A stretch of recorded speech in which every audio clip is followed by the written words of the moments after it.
বেরোচ্ছিস? হ্যাঁ মা। কাল রাতে তো একটুও ঘুম হয়নি। ওই আর কি। স্বাভাবিক, চিন্তা হওয়া তো স্বাভাবিক।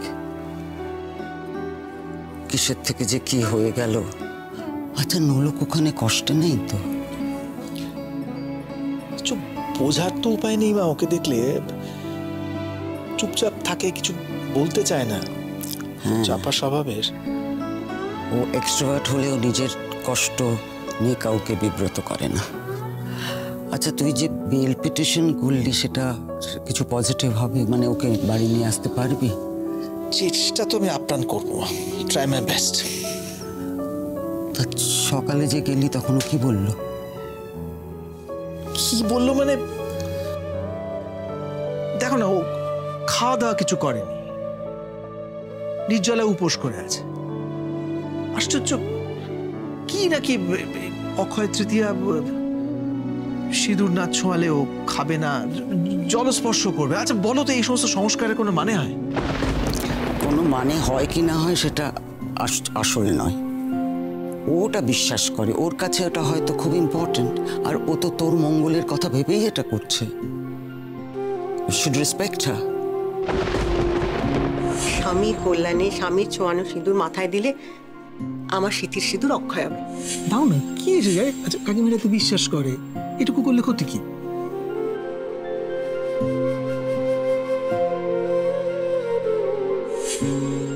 জানিস তো, স্বামী স্ত্রীর সম্পর্ক না মিউচুয়াল রেসপেক্ট আর আন্ডারস্ট্যান্ডিং এর উপরেই থাকে।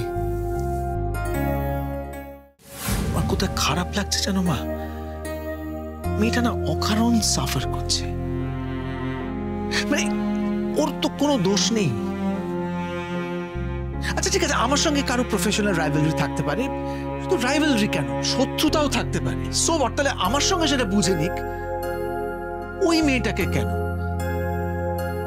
আর ইনোসেন্ট কোনো মানুষ কষ্ট পাচ্ছে, শাস্তি পাচ্ছে, এটা না মেনে নেওয়াটা ভীষণ ভীষণ ডিফিকাল্ট। আমি তোমার সাথে একমত পড়তে ভাই। আমিও তাই মনে করি, নোলক এরকম কাজ করতে পারে না। বিশ্বাস করো, আমরা নোলক রানীকে চিনতে ভুল করিনি গো। খাবারটা এতে না তোমাদের দুজনের খাবার দেওয়া আছে, প্লিজ ওকে খেয়ে নিতে বলো। নোলক রানীকে বলো তার মিষ্টি দিদি খুব কষ্টে আছে। মর্দা ভাই, প্লিজ ওকে যত তাড়াতাড়ি সম্ভব বাড়িতে ফিরিয়ে নিয়ে এসো প্লিজ, আমি তোমার কাছে হাত জোড় করছি।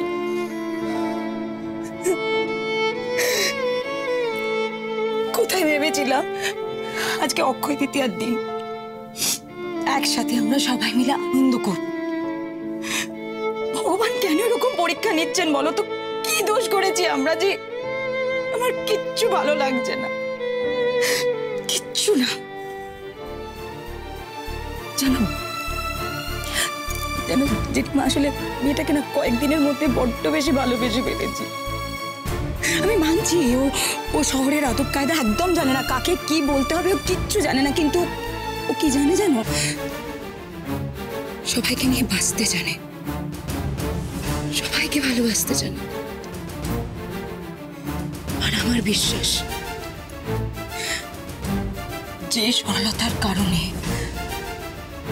ও আজ এত বড় বিপদে পড়েছে, সেই সরলতার জন্যই বহু গুণ মানুষ তৈরি হবে। আমার কথাটা মিলিয়ে নিও বর্দা ভাই, কিন্তু তুমি প্লিজ ওকে ফিরিয়ে নিয়ে এসো। ও যেন অত ভেঙে পড়ো না, ভেঙে পড়লে চলবে না। এখন আমাদের শক্ত হতে হবে। আর দেখো, আমি বলছি সব ঠিক হয়ে যাবে। Let's hope for the best. Yes, আমি আসছি মা। জিতে ফিরো। God bless you.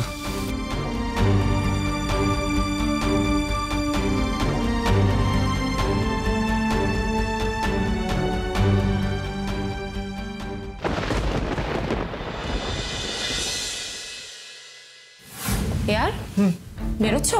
হ্যাঁ। কোথায় যাচ্ছ? কাজ আছে। ও কোর্টে যাচ্ছ না? হ্যাঁ যাবো, কিন্তু একটু পরে একটা কাজ। কেন বলো তো? না, এমনি জিজ্ঞেস করছিলাম। তাহলে কোথায় যাচ্ছ তুমি? কাস্টাডিতে ওর সঙ্গে একবার দেখা করতে। বাবা, নোলককে তো যেন আর চোখে হারাচ্ছে। এই তো সকালে এক রাউন্ড মিটিং হয়ে গেছে, আবারও। মেয়েটা কি আর কি একেবারে বশ করে নিয়েছে নাকি? না হলে অরিন্দম রায় তো এমন করার মানুষ নয়। তুমি তো সকালে বললে যে কাস্টাডিতে যাবে, যাওনি? হ্যাঁ গিয়েছিলাম, এখন আবার যাচ্ছি, কারণ দরকার আছে তাই যাচ্ছি। ও বাবা, ঠিক আছে, কিন্তু এখন আবার গিয়ে কি লাভ হবে বলো তো? ডিরেক্ট কোর্টে গেলেই তো হতো। হ্যাঁ হ্যালো, আমি অরিন্দম রায় বলছি। হ্যাঁ আই জাস্ট কলড ইউ। এখন আবার আর ওখানে কি করতে যাচ্ছে? কিছুতেই কিছু বলতে চাইছে না।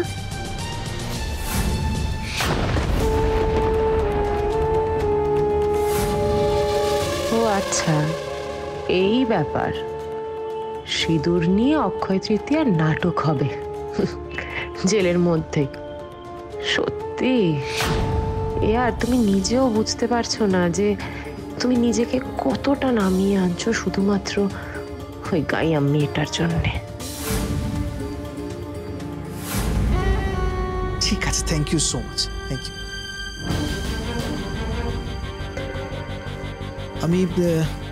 আমি একটু যাচ্ছি, ওই খাবারটা আছে ওকে দিয়ে আসতে হবে, তো সারা রাত্রি কিছু খাইনি। হ্যাঁ, মানে না খেয়ে থাকলে তো সত্যিই প্রবলেম হয়ে যাবে। ঠিক আছে, আমিও যাই তোমার সঙ্গে। না তুমি কেন যাবে? তোমার যাওয়ার দরকার নেই, আই ক্যান ম্যানেজ। আমি যাব না? না, ইনফ্যাক্ট তুমি স্ট্রেট কোর্টে যাও, আমি তো জাস্ট খাবারটা ড্রপ করে চলে যাবো। তুমি আগে গেলে যেটা আমার সুবিধা হবে যে তুমি হিয়ারিং এর আগে কাগজপত্রগুলো রেডি করে রাখতে পারবে। ঠিক আছে।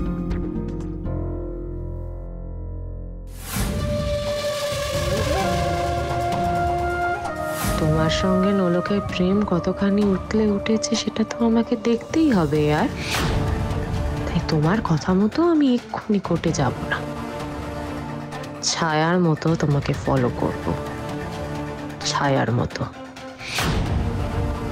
নোলকের জামিন নিয়ে মনে মনে তুমি যতই আনন্দে থাকো, এত সহজে তো সবকিছু ঘটবে বলে মনে হয় না, কারণ আমি ঘটতে দেব না।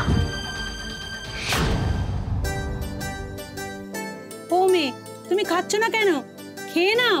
আরে খেয়ে নে রে, খেয়ে নে, এখানে তোর এই খাবারই জুটবে, খেয়ে নে। আরে ন খেলে মরে যাবি, যা পেয়েছিস তাই খেয়ে নে।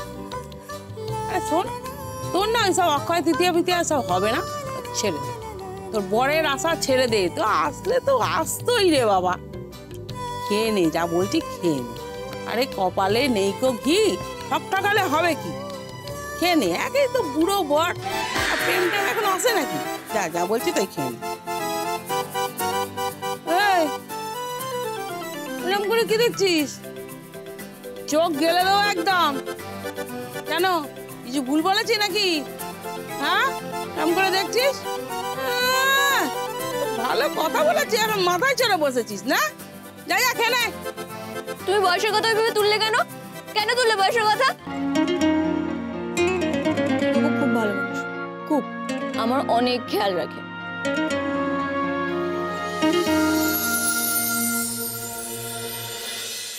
তুমি এক কাজ করো তো, সিঁদুরটা একটু তোমার তোমার হাত রাখো তো, তোমার আঙুলগুলো দাও তো সিঁদুরটা। প্লিজ, এত নিয়ম কানুন আমি পাচ্ছি না, তুমি খেতে হলে খাও তো। বুঝেছি, রাগ করছো তো, ঠিক আছে, আর কিছু বলবো না। দাঁড়াও, আঙুলে তো